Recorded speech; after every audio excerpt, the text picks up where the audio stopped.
It is very unfortunate that we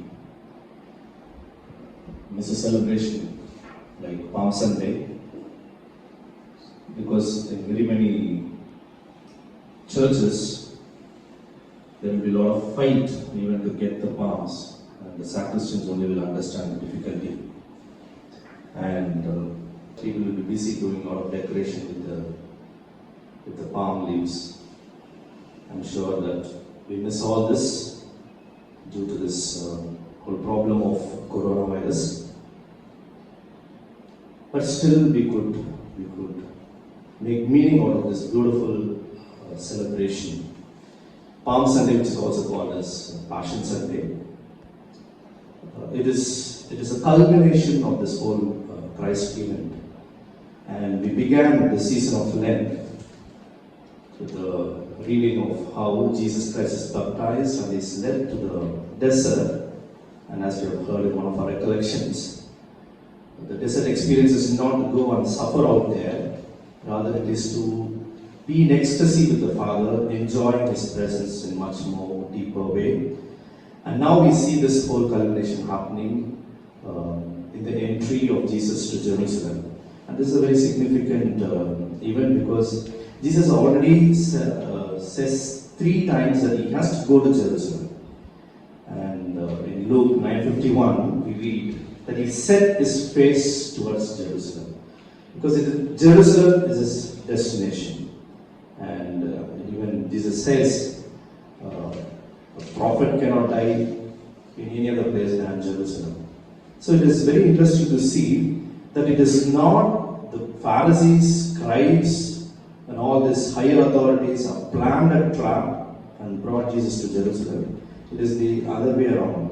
It is like in some of the films where you see the protagonist wantedly goes and gets trapped by the antagonist. It's almost like that, because Jesus is going to Jerusalem to fulfill His mission. It is nothing, it is not because the higher authorities, as we read today, out of jealousy they brought Him there and to kill Him. No, it is not a murder, it is giving His life.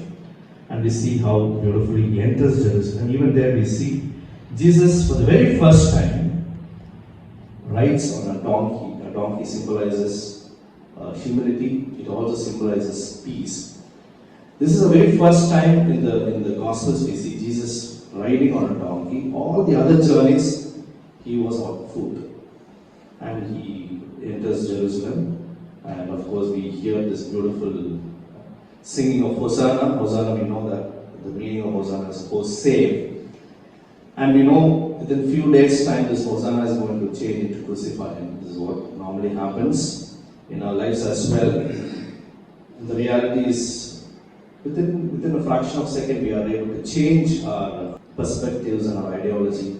From saying Hosanna, we will immediately shift to say crucify and things like that. But here again, we should understand it is not a contradiction. Hosanna and crucifying, they are not contradiction, but it's a beautiful connection. With Hosanna and crucifying, the whole mystery, the salvation history comes to a culmination. And Jesus goes there with the purpose of giving His life for our sins. It is again said, Jesus brought all our sins to the cross, and our sins brought Jesus to the cross. So it's a beautiful understanding of this whole passion of Christ Himself. Now, understanding the significance of this whole Holy Week, the whole Easter celebration, maybe we can take home this couple of lessons. Number 1, as I said earlier, Holy Week is a time to celebrate our closeness with the Father. It's a culmination of our closeness with the Father, our presence with the Father. As He began His time with the Father in the desert, now we see the whole culmination. It's called Holy Week because this is a week we are expecting more with our Father and enjoying His presence. So this could be the first lesson that we could take it for the Holy Week.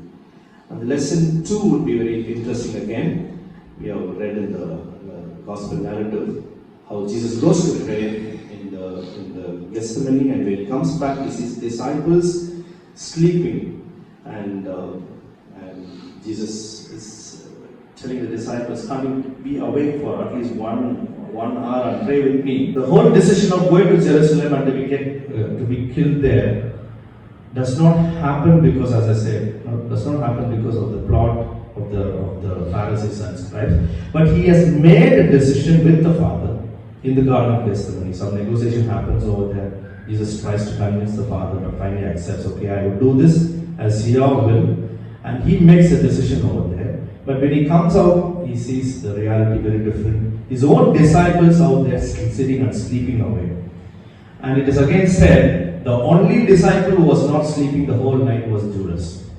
He was busy preparing himself for betraying Christ. And again, the lesson 2 that we could take from here is this. Now all of us are suffering, the whole world is suffering because of this whole pandemic, Corona. We could see 2 different realities happening. One is, there are people in agony, in pain, like Jesus himself is in agony.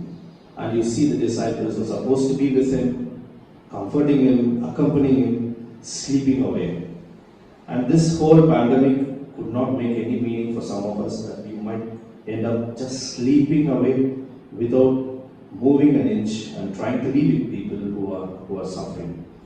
And again, there could be another extreme of being a Judas, people busy all the time in the name of trying to be of some help, but then you know what happens, some of them very imprudently go out there, spread this disease, move about as if they are very bold. It's again said, one of the dangers for us especially is when this whole pandemic broke, people started saying, don't get panicked, but that has gone to the other extreme. People are not even scared, and it could harm in the name of being busy. But what is expected of us is something in the midway, where we stay at home and still feel the pain of people and help them in all possible ways without creating problem or without spreading the disease further.